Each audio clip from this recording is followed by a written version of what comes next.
चला तर विद्यार्थी मित्रांनो, आज आपण तुमच्या मराठी पाठ्यपुस्तकातील शाल या पाठाबद्दल आपण माहिती घेणार आहोत. शाल या पाठाचे लेखक आहेत रा. ग. जाधव, प्राध्यापक रावसाहेब गणपतराव जाधव यांचा जन्म बडोदा येथे झालेला आहे. ऑगस्ट 24, 1932 मध्ये आणि मृत्यू जो आहे पुणे येथे मे 27, 2016 या दिवशी. हे मराठीतील साहित्य समीक्षक होते. वेगळ्या वाटेचे आणि स्वतंत्र प्रतिभेचे कवी, दलित साहित्याचे स्वागत करणारे पहिले समीक्षक, मराठी वाङ्मयाच्या इतिहासाचे आणि साधना साप्ताहिकाच्या 60 वर्षांच्या अंकांचे वाचन करून 8 खंडांचे संपादन करणारे सापेक्षी संपादक, सर्जनशील लेखन करणाऱ्या नवोदित लेखन कवींना प्रोत्साहन देत त्यांना घडवणारे समीक्षक असे त्यांच्या व्यक्तिमत्वाचे वेगवेगळे पैलू होते. या पाठाच्या संदर्भात जर आपल्याला त्यांची ओळख करून घ्यायची झाली तर कवी, समीक्षक, ललित लेखक, साहित्याची जाण आणि बहुआयामी समीक्षावृत्ती यातून लेखक रा. ग. जाधव यांची समीक्षा विकसित झालेली आहे. व्यापक वाङ्मयीन दृष्टिकोन आणि चिंतनात्मकता ही त्यांच्या समीक्षेची वैशिष्ट्ये आहेत. त्यांचे साहित्य आणि सामाजिक संदर्भ, आनंदाचा डोह, निळी पहाट, आधुनिक मराठी कवयित्रींची कविता, साठोत्तरी कविता व कवी, आगळी वेगळी नाटकं ही त्यांची समीक्षात्मक पुस्तके, विनोद ब्रह्म, मावळतीच्या कविता हे कविता संग्रह प्रसिद्ध आहेत. आता या पाठाबद्दल आपण या पाठातून काय शिकणार, कोणता अभ्यास करणार ही निश्चितच तुम्हाला उत्सुकता असेल. तर शाल आपण जर पाहिलं तर त्याचा शब्दशः अर्थ पाहिला तर खांद्यावरून पांघरण्याचं उपदार वस्त्र किंवा त्याला महावस्त्र म्हणतात. पण नुसता एवढा शब्दशः अर्थ नाहीत, तर एखाद्या व्यक्तीने चांगलं काम केलं, समाजाप्रती असणारं काम केलं, तर त्या व्यक्तीचा सन्मान करण्यासाठी, गौरव करण्यासाठी शाल आणि श्रीफळ देऊन त्या व्यक्तीचा यथोचित सन्मान केला जातो. आणि लेखक जेव्हा प्रतितयश म्हणून प्रसिद्ध पावलेत त्यावेळी त्यांना अनेक प्रकारच्या शाली ज्या आहेत ते त्यांच्याकडे नक्कीच संग्रहित झाल्यात. आणि म्हणूनच शाल ही प्रतिकात्मक आहे असं ते म्हणतात. शालीमुळे येणारा शालीनतेचा, नम्रतेचा असणारा अंतर्मुख करणारा जो संदर्भ आहे आणि हे संदर्भच देत असताना या ठिकाणी लेखक रा. ग. जाधव यांनी पु. ल. देशपांडे यांनी दिलेली त्यांना शाल, तदनंतर कवी नारायण सुर्वे यांच्या संदर्भात शालीचे संदर्भ आणि ओंकारेश्वर मंदिराच्या ठिकाणी एका वृद्ध अशक्त भिक्षेकरी व्यक्तीच्या संदर्भातले शालीचे वेगळे संदर्भ याचे कवडसे जे आहेत ते आपल्याला या पाठात पाहावयाचे आहेत.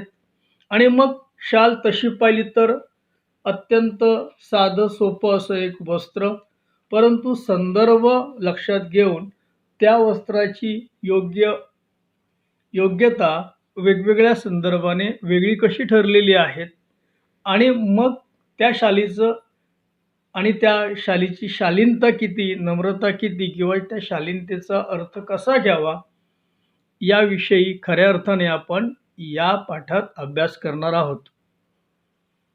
शाल इस पाठ में साहित्यिक यानी इस पाठ के लेखक राघव जाधव हमें बताना चाहते हैं कि इस साधारण बल्कि शाल का मतलब रिस्पेक्टफुल ऐसा ही होता है.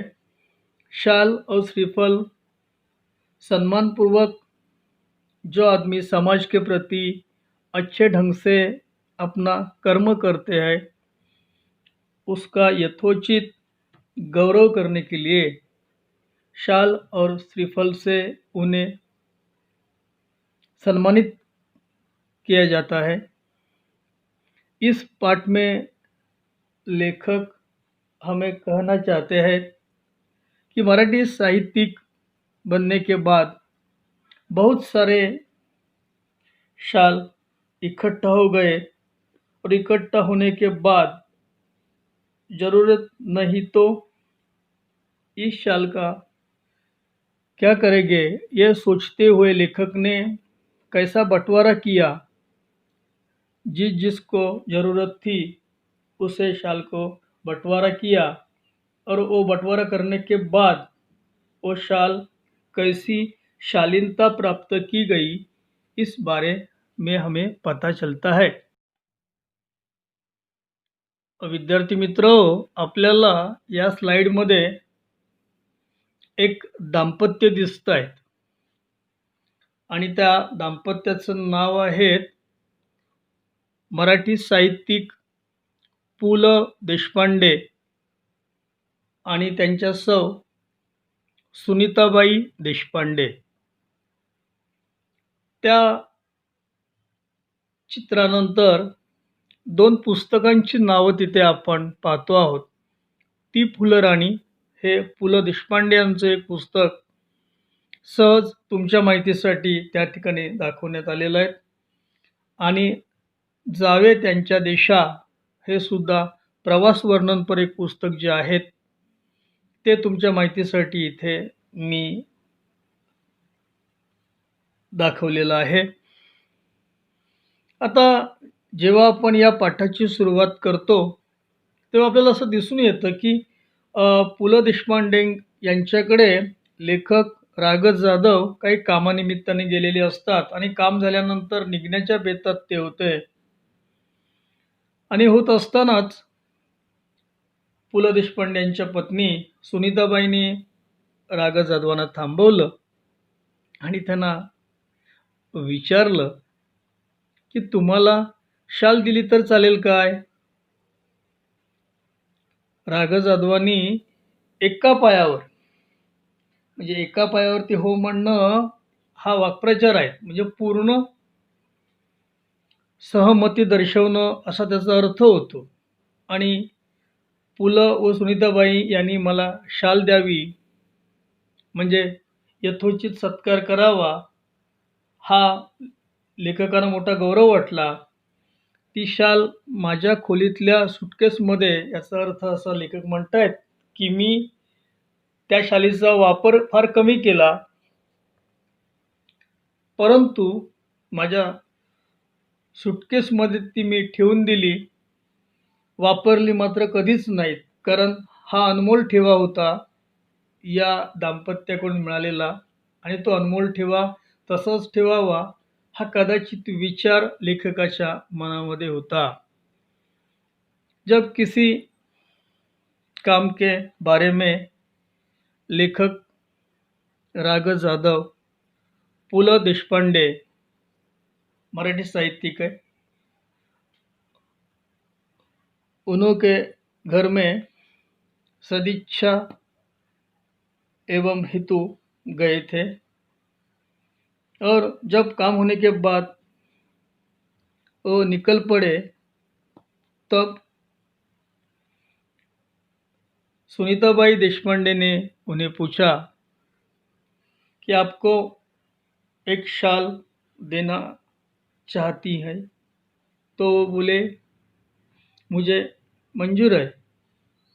सुनीताबाईंनी त्यांना शाल दिली। सुनीताबाईंनी उन्हें शाल दिया और शाल देने के बाद लेखक रा. ग. जाधव यांना खूप मोठा गौरव असा वाटला आणि त्या गौरवाच्या आनंदातच ते तिथून निघून आलेत। याने जो अनमोल ठेवा शाल के रूप में उन्हें जो मिला वो आपका गौरव है, आपका योगदान के लिए, मराठी साहित्य की योगदान के लिए यथोचित गौरव है, ये समझ में आ गया। चला तर मित्रांनो, आपण यानंतर लेखक रा. ग. जाधव यांच्या आयुष्यातील वाई येथील एक प्रसंग आपण पाहणार आहोत। लेखक विश्वकोशाचा अध्यक्ष झाल्यानंतर कृष्णा नदी जी तुम्हाला या स्लाइडमध्ये दिसते आहे, या कृष्णा नदीकाठच्या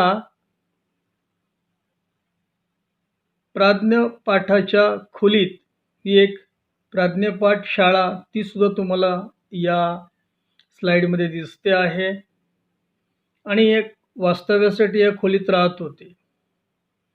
खोलीच्या दक्षिणेकडील खिडक्या ज्या होत्या, दिशानिहाय आपण विचार केला तर त्या खिडक्या कृष्णा नदीच्या चिंचोळ्या प्रवाहावर होत्या। आता चिंचोळा प्रवाह या शब्दाचा अर्थ असा आहे, म्हणजे वाहण्याचा ओघ आणि निमुळत्या म्हणजे नॅरो, ज्याला नॅरो फ्लो असं म्हणतात, म्हणजे चिंचोळा प्रवाह। आणि असा चिंचोळा जो प्रवाह होता, त्याचवेळी थंडीच्या दिवसात त्याला आपण असं म्हणतो आहोत व्हेरी कोल्ड सीझन, असा तो थंडीचा दिवस होते आणि त्या दिवसांमध्ये लेखकाच्या खिडकीखालील घाटाच्या छोट्या तटावर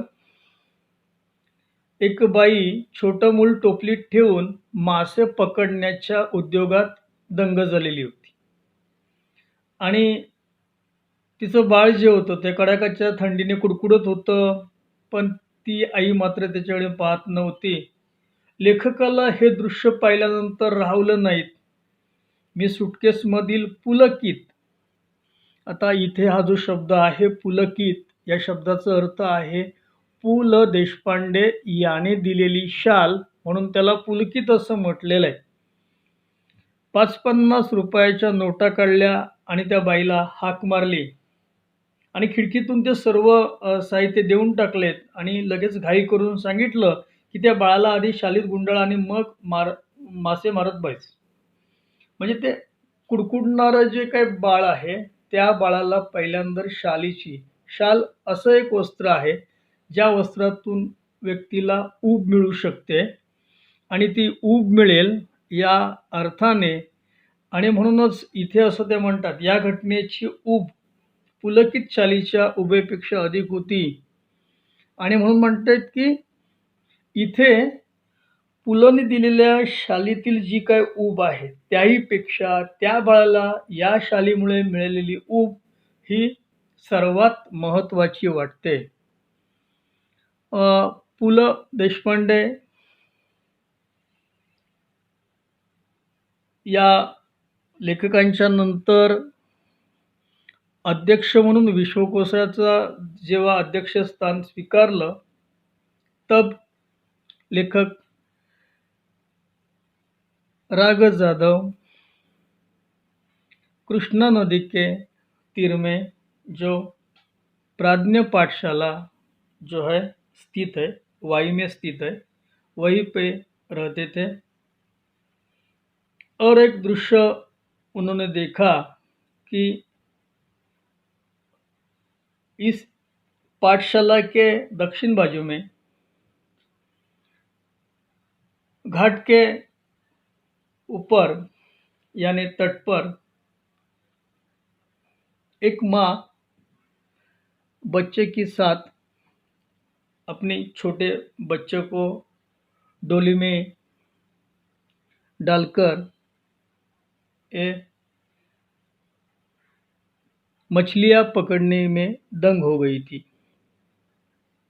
और इस बारे में वो जो बच्चा था, वो बच्चा कोल्ड यानी खूब धूप, इसी के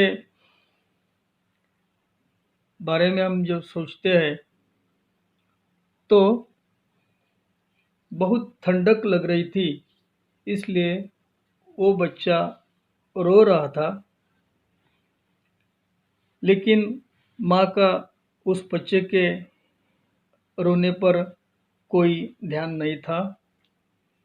जब ये राघव यादव सर ने देखा तो अपने पास जो शाल थी और कुछ पैसे यानी 50 रुपए का नोट उन्होंने उस स्त्री को दे दिया और बोले कि पहले बच्चों को शाल से कवर करो, बाद में मछलियाँ मार दो। ये पुलकित शाल जो है जब पुलने दी तब जितना आनंद नहीं हुआ उतना आनंद उन्होंने जब वो बालक के लिए दिया तभी हो गया। या पाठातील पुढच्या एका प्रसंगाकडे आपण जाताना आपल्याला दिसून येईल की कवी नारायण सुर्वे आपल्यासमोर नारायण सुर्वे या स्लाइडमध्ये दिसत आहेत आणि त्यांची 2 दिवस ही जी एक कविता आहे ती तुमच्या अभ्यासक्रमामध्ये आहे आणि म्हणूनच मी ते या ठिकाणी या स्लाइडमध्ये ते देण्याचा प्रयत्न केलेला आहे की जेणेकरून तुम्हाला आत्ताच म्हणजे नारायण सुर्वेंची ओळख करत असतानाच आपल्याला या ठिकाणी अजूनही अभ्यासामध्ये असणाऱ्या ज्या कवितेचा आहे तो सुद्धा आपल्याला इथे समवाय साधता आलेला आहे। नारायण सुर्वे ही मराठी साहित्याला फार मोठी देणगी लाभली होती असं आपल्याला म्हणता येईल आणि ही मराठी साहित्यातील देणगी या संदर्भात जेव्हा आपण विचार करतो तेव्हा नारायण सुर्वेने कामगार जगताबद्दल खूप मोठं काम केलं आहे। खूप सभा गाजवल्यात, संमेलनं गाजवलीत आणि पुढे ते मराठी साहित्य संमेलनाचे अध्यक्षही झाले। परिणामतः त्यांच्या कार्यक्रमांना अहोरात्र भरतीच यायची। म्हणजे अहोरात्र भरती यायची हा वाक्प्रचार आहे। त्याचा अर्थ काय की त्यांच्या कार्यक्रमांना रात्रंदिवस गर्दी असायची आणि ही रात्रंदिवस गर्दी असायची याचंच आणि मग तुम्हाला माहिती आहे की मग समाजाप्रती खूप चांगलं काम करणाऱ्या व्यक्तीला सन्मानपूर्वक शाल आणि श्रीफळ देऊन त्यांना त्याचा सन्मान केला जातो। परंतु राघव यादवांना सहजपणे एकदा या ठिकाणी नारायण सुर्वे म्हणालेत की या शाली घेऊन मी आता शालीन बनू लागलो आहे। खरे तर या ठिकाणी हे उपरोधिक होतं, ही टीका होती।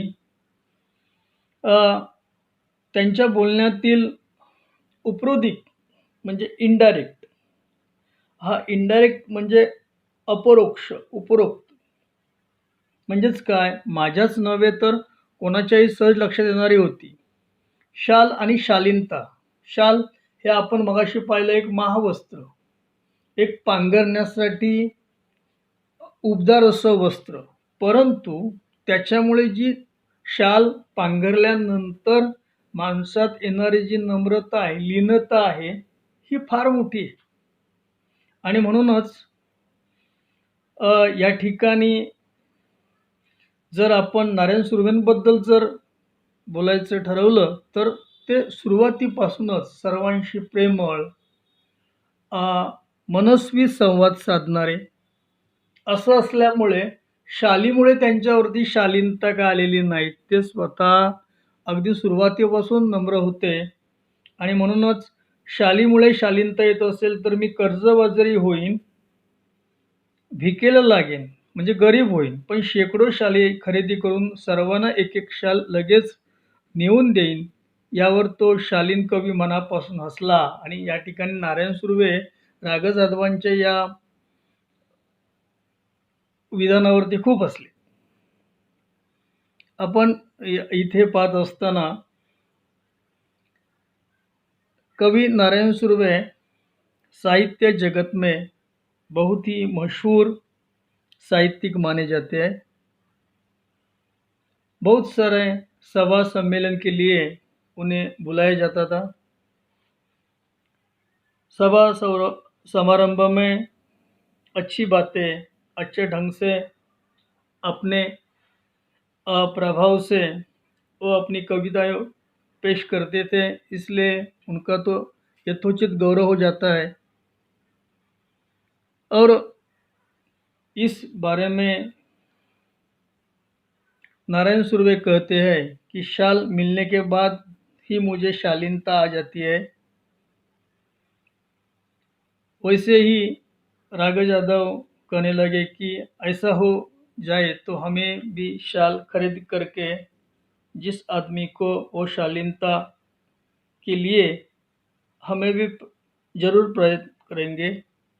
यही सूचित होता है कि शाल से शालीनता कैसी हो जाए।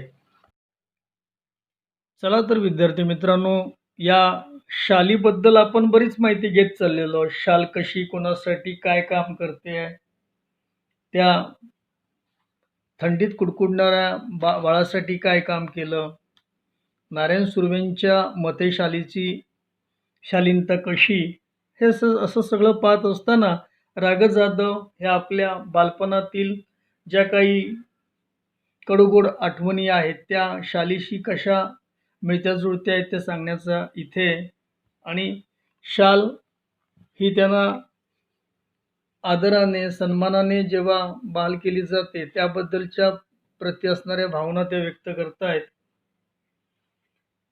राघव जाधव म्हणतात की मी 2004 साली मराठी साहित्य संमेलनाचा बिनविरोध अध्यक्ष झालो आणि तत्कालीन त्यावेळी 1-2 वर्षात माझ्यावर शालींचा वर्षावच झाला. म्हणजे आपल्याला माहिती आहे की एखादा अध्यक्ष झाला किंवा संमेलनाध्यक्ष झाला की खूप दूरवरून निमंत्रण येतात आणि आदर सत्कार होत असतो. एवढ्या शाली जमत गेल्या, लेखक सांगतात आपल्याला इथे की माझ्या 8x10च्या खोलीत अत्यंत तुटपुंजी अशी जागा आणि त्या खोलीत त्या शाली ठेवणे अशक्य होतं. मग मी सगळ्या शालींचं गाठोडं त्यांचा निकटवर्ती जो आहे आणि तो निकटवर्ती म्हणजे त्यांचा अगदी जवळचा मित्र जो आहे, उसी के पास भेज दिया, त्याच्याकडे ठेवल्या. त्याच्याकडे सुद्धा पुरेशी जागा नव्हती. उनके पास भी बहुत सारी जगह नहीं थी. 8x10 की उन्हें ही रूम थी और त्यांच्याकडे सगळ्या शाली निकटवर्ती मित्र ठेवलेले आहेत. मात्र त्याने ते जपून ठेवल्या, कारण ते आपल्या मित्राचे आहेत आणि त्याला त्या सन्मानपूर्वक मिळालेल्या आहेत हे पाहिल्यामुळे ते जपून ठेवल्यात. आणि सर्वाधिकार जे आहेत, ऑल राईट्स त्याला दिलेले होते की त्या शालींच्या मित्राकडे ठेवलेले होते. त्याने तू काही कर त्या शालींचं असं सांगितलं होतं. ऑल राईट्स ज्याला आपण म्हणतो, सर्वाधिकार ते देऊन ठेवले होते. परंतु त्याने तो बिचारा इतका प्रामाणिक होता, त्याने त्या त्याच्याही छोट्या खोलीत त्याने ते अगदी आस्थेने म्हणजे व मित्रप्रेम जागृत ठेवून ते त्या ठिकाणी सांभाळलेले. हळूहळू सगळ्या शाली ज्या आहेत ते लेखकांनी सगळ्या गरीब श्रमिकांना देऊन टाकल्यात. आणि मात्र आपल्या समोरचा एक जो प्रसंग दिसतो आहे या स्लाइडमध्ये, शनिवार पेठेतील ओंकारेश्वर मंदिराच्या परिसरातील प्रसंग. या सुमारास मी शनिवार पेठेतील ओंकारेश्वर मंदिराच्या, मी म्हणजेच लेखक राघव जाधव हे रोज संध्याकाळी जात असेल. तेथील कट्ट्यावर बसणे मला आवडे. एक दिवस काय घडले, की थंडीच्या दिवसात वृद्ध म्हणजे व्यक्ती जे आहेत, अशक्त भिक्षेकरी जे आहेत, कट्ट्यावरती लागूनच चिरगुटे टाकून, म्हणजे छोटा कपडा जो होता, तो टाकून आणि पांघरून कुडकुडत बसलेले चे लेखकाने पाहिलं. आपण सुद्धा पाहतो सर्वजण, की कुठेही तीर्थक्षेत्र असेल, तर त्या ठिकाणी आवर्जून अशा प्रकारचे हे भिक्षेकरी समोरच असतात. आधी आपल्याला त्यांचं दर्शन घ्यावं लागतं. नंतर त्या ठिकाणच्या देवधर्माचं काय असेल ते दर्शन हे आपल्याला दिसतंच, असं चित्र असतंच. मात्र हे चित्र पाहिल्यानंतर त्यांना राघव जाधव जे आहेत लेखक त्यांना राहावेना. त्यांनी लगेचच काय केलं, दुसऱ्याच दिवशी अ, या ठिकाणी 2 शाली घेऊन ओंकारेश्वराच्या कट्ट्यावरती ते आलेत आणि त्या म्हाताऱ्याला, त्या वृद्ध व्यक्तीला किंवा भिक्षेकरी जो होता, त्या दोन्ही शाली दिल्यात आणि थरथरत्या हाताने त्याला नमस्कार केला. आता थरथरत्या हाताने त्यांचा नमस्कार हा नक्कीच एक वेगळा अनुभव त्यांच्यासाठी होता.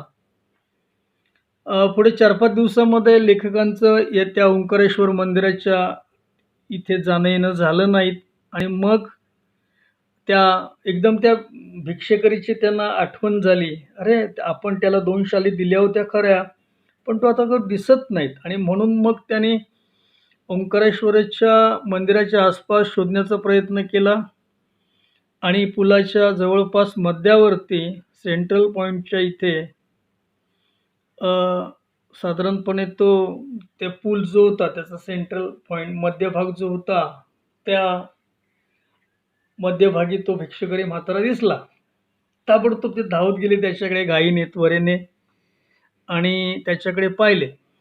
पाहतो तर काय, त्याची पहिली शाल देण्यापूर्वीची चिरगुटे अंगाखाली होती तीच होती. तेच त्याचं कुडकुडणं होतं, तेच त्याचं दिनवानं जीणं होतं, जगणं होतं. म्हणजे त्याच्या परिस्थितीमध्ये कोणताही बदल या 5-6 दिवसात दिसलेला नाहीत आणि हा बदल नसल्यामुळे आपल्याला त्यांना असं वाटलं, की त्याला विचारावं. सहज त्याने म्हटलं, की त्या भिक्षेकरी व्यक्तीला विचारलं, "बाबा तुम्ही मला ओळखलत का?" त्याने नकारार्थी मान हलवली. पण त्याने काही ओळखलेलं नाही आणि म्हणूनच पुन्हा त्याला विचारलं, "बाबा 5-6 दिवसापूर्वी मी तुम्हाला 2 शाली दिल्या होत्या, आठवतं का?" तेव्हा कुठेतरी या व्यक्तीने शाली दिल्या होत्या म्हणून त्या हात जोडून तो म्हणाला, "हे भल्या माणसं तू लय मोठा आहेस." आणि ग्रामीण थोडीशी टच आहे या ठिकाणी बघा. "तू लई मोठा आहेस. मला मासनी शाली दिल्या, पण बाबा म्या भिकाऱ्याला शाली कशा शोभतील? म्हणजे मी तर भिक्षेकरी आणि असं उबदार आणि हे महावस्त्र माझ्यासाठी काही उपयोगाचं नाहीत. मग त्या शोभेपेक्षा पोटाची आग लई वाईट आणि मी त्या शाली इकल्या म्हणजे विकल्या आणि 2-3 दिवस पोटभर जेवून घेतलं बाबा." असं तो म्हणतायत आणि आमचं हे असलं बिकट जगणं तुझे लई उपकार आहेत बाबा. आणि या ठिकाणी त्या बाबाने त्याला भरभरून आशीर्वाद दिलेत. तर या प्रसंगाचं वर्णन करताना असं आपण जर पाहिलं, तर ओंकारेश्वर का जो मंदिर है, वो शनिवार पेट में, वो महादेव जी का मंदिर है। छोटा सा कपड़ा बॉडी पर लपेटा एक भिक्षुकरी उधर था। भगवान के मंदिर के पास इस बूढ़े इंसान को देखने के बाद 2 दिन के बाद 2 शाली लेखक राघव जाधव ने उन्हें दे दी।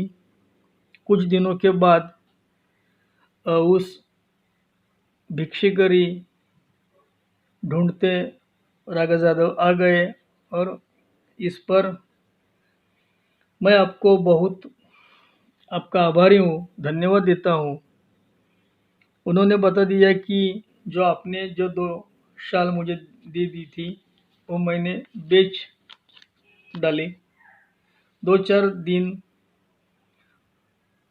पेट भरकर खाना खाया। मेरे बहुत आपके मेरे यानी आपके बहुत मुझसे उपकार है, सेवा कर देते हैं और सेवा तो परमात्मा की पूजा होती है। इसे इस वृद्ध आदमी ने उन्हें धन्यवाद दे दी। शाल सन्मानाने पहिल्यांदा आपण पाहिली की लेखकांकडे आली आणि त्यानंतर मात्र त्याचं वाटप होताना आपल्याला दिसलं की जे गरीब आहेत ते शाल ही खऱ्या अर्थाने शालीनता आणणारी किंवा आपला आत्मगौरव वाढवणारी, परंतु गरीब किंवा जे मजूर आहेत यांच्या दृष्टीने शालीचं असं मोठं महत्त्व नाही. पोटाची खळगी भरणं आणि त्यासाठी ती शाल विकणं आणि त्यामुळे त्यांना शालीची काही मोठी किंमत माहिती नाही. पण त्याहीपेक्षा पोटाची भूक ही फार मोठी आहे. हे एक सत्य म्हणजे असं म्हटलंय सर्वात शेवटी की भुकेलास अन्न द्यावे, तहानलेलास पाणी द्यावे आणि हेही नाही जमलं तर अभाग्यांना सन्मानाच्या शाली तरी द्याव्यात. जे अभाग्य आहेत की ज्यांचं काही भाग्य नाही, ज्यांचं काही कर्तृत्व नाही, पण त्यांना शाली जर दिल्या तर कदाचित ते अशा प्रकारे कोण कुणासाठी त्या शालीचा कसा वापर करेल हे आपण सांगू शकत नाहीत. आणि यातूनच आपल्याला शाल या एका साध्या वस्त्रावरून समाजात संदर्भानुसार किती वेगवेगळ्या घटना आणि समाजातील दारुण परिस्थिती ही आपल्याला या पाठाच्या माध्यमातून दिसून येते. विद्यार्थी मित्र, यापूर्वीच्या स्लाइड्समध्ये आपण या पाठाबद्दल वेगवेगळ्या भूमिकेतून राग जाधव यांची जी मतं आहे शाल या संदर्भात ती आपण पाहिलीत. थोडासा एक वेगळा विचार तुम्हाला तुमच्यासमोर या एका स्लाइडच्या माध्यमातून मी घेऊन येतो आहे. बरेच या पाठामध्ये असणारे जे काही वाक्प्रचार आहेत ते वाक्प्रचार तुमच्या समोर मी ठेवलेले आहेत. पहिला वाक्प्रचार आहे गौरव वाटणे, अभिमान वाटणे, चक्कर मारणे, इकडून तिकडे फिरणे. दुसरा वाक्प्रचार आहे. तिसरा आहे निघण्याच्या बेतात असणे, जाण्याच्या तयारीत असणे, क्षीण न होणे म्हणजे कमी न होणे.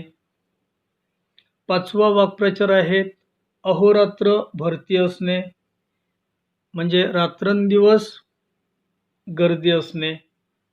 सहावा वाक्प्रचार आहेत एका पायावर हो म्हणणे म्हणजे पूर्णपणे सहमती दर्शवणे. उसंत न मिळणे, रिकामा वेळ न मिळणे, ये जा करणे म्हणजे जाणे येणे करणे. आणि 9वा वाक्प्रचार जो आहे हा नकारार्थी मान हलवणे म्हणजे नाही म्हणणे. आता तुम्हाला या ठिकाणचा जो काही अभ्यास आहे म्हणजे स्वाध्याय आपण पुढच्या एका पाठात म्हणजे पुढच्या एका लेक्चरमध्ये आपण स्वाध्यायाबद्दल बोलणार आहोत. पण आता हा जो वाक्प्रचाराचा जो काही या ठिकाणी स्लाइड दिसते आहे ती मी पाठाच्या संदर्भात त्याचा क्रम बदललेला आहे आणि तुम्हाला तो पहिला यातला स्वाध्याय असा असणार आहे की तुम्ही हे जे काही दिलेले 9 वाक्प्रचार आहेत ते पाठ्यपुस्तक वाचून ते क्रमाने लिहायचे. म्हणजे तुमच्या माहितीसाठी सांगतो आहेत की पु ल देशपांडेंकडे एकदा राग जाधव गेले होते आणि काम झाल्यावर मी निघण्याच्या बेतात होतो. म्हणजे पहिला वाक्प्रचार जो तिसरा आहे तो निघण्याच्या बेतात असणं हा पहिला वाक्प्रचार आहे. असं ते शोधायचं आहे पहिला कोणता, दुसरा कोणता, तिसरा, चौथा, पाचवा, सहावा, सातवा, आठवा आणि 9वा. आणि शोधत असताना नुसता वाक्प्रचार शोधायचं नाही. ते शोधून झालं की त्याला 1-2 ओळी शिल्लक ठेवा आणि शोधल्यानंतर त्या ठिकाणी काय करायचं आहे, त्या वाक्प्रचाराच्या नंतर त्या पाठ्यपुस्तकाशी मिळतं जुळतं असं एखादं वाक्य जर तुम्हाला लिहिता आलं तर लगेच वाक्य लिहायचं आहे. कारण हा व्याकरण विभागातील हा प्रश्न आहे आणि व्याकरण विभागामध्ये याला साधारणपणे 4 गुणांचा प्रश्न वाक्प्रचारांचा आहे आणि त्यामुळे पहिल्याच पाठापासून आपण वाक्प्रचारांवरती खूप भर देतो आहोत. त्या बोर्डाच्या कृतीपत्रिकेमध्ये जर आपण पाहिलं तर बोर्डाच्या कृतीपत्रिकेमध्ये वाक्प्रचारांच्या संदर्भात 3-4 कृती दिल्या जातात. पहिली कृती असेल तर वाक्प्रचाराचा अर्थ सांगून वाक्यात उपयोग करा. दुसरी कृती असते जोड्या जुळवा. त्यानंतर तिसरी एखादी कृती असते की अर्थ दिलेले असतात, योग्य अर्थ ओळखा. अशा काही कृती वाक्प्रचारांच्या संदर्भात दिल्या जातात. बऱ्याचशा कृती आहेत. पण आपल्याला मात्र कृती वेगवेगळ्या असल्या तरी सुद्धा आपण मात्र नक्कीच काय करायला हवं की तो वाक्प्रचार आणि त्याचा अर्थ हे आता हे सगळे जेवढे वाक्प्रचार आहेत ते वहीत लिहून काढा. लिहिल्यानंतर त्याचा अर्थ पाठ करण्याचा प्रयत्न करा आणि वाक्य तयार करा. जेणेकरून तुम्हाला जर वाक्य तयार केली तर परीक्षेच्या वेळी सुद्धा आणि वाक्प्रचारांचा अर्थ सांगून वाक्यात उपयोग करा तर गौरव वाटणे म्हणजे अभिमान वाटणे. पण जेव्हा वाक्यात उपयोग करणार आपण वाक्प्रचाराचा तेव्हा अभिमान वाटणे हा शब्द येणार नाही आहे. गौरव म्हणजे भारताने वर्ल्ड कप जिंकला आणि त्याबद्दल मला भारत देशाचा गौरव वाटला असं आहे. तो शब्द जो वाक्प्रचाराचा शब्द आहे ते शब्द त्या ठिकाणी येणं अपेक्षित आहेत आणि म्हणूनच या वाक्प्रचारांकडे आपण अधिक लक्ष द्यायला हवं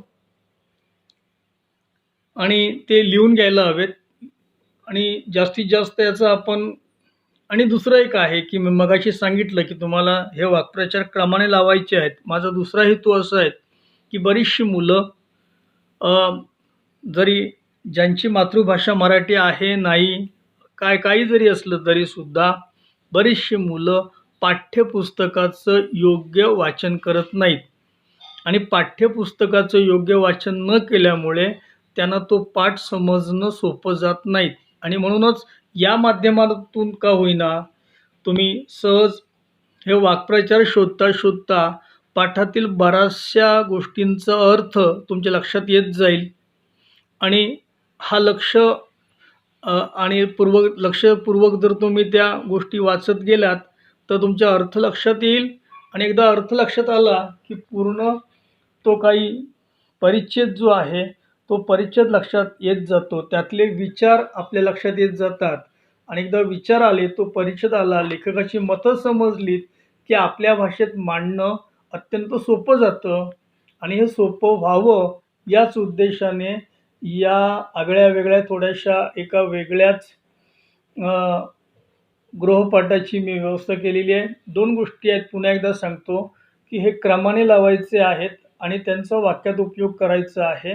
म्हणजे जेणेकरून तो करत असताना पाठ्यपुस्तकचं वाचन होईल आणि माझा जो हेतू आहे की मराठी भाषिक असू देत किंवा इतर भाषिक या मुलांना जास्तीत जास्त मराठी येण्यासाठी त्यांनी ते वाचन करणं पाठ्यपुस्तकाचं अत्यंत आवश्यक आहे.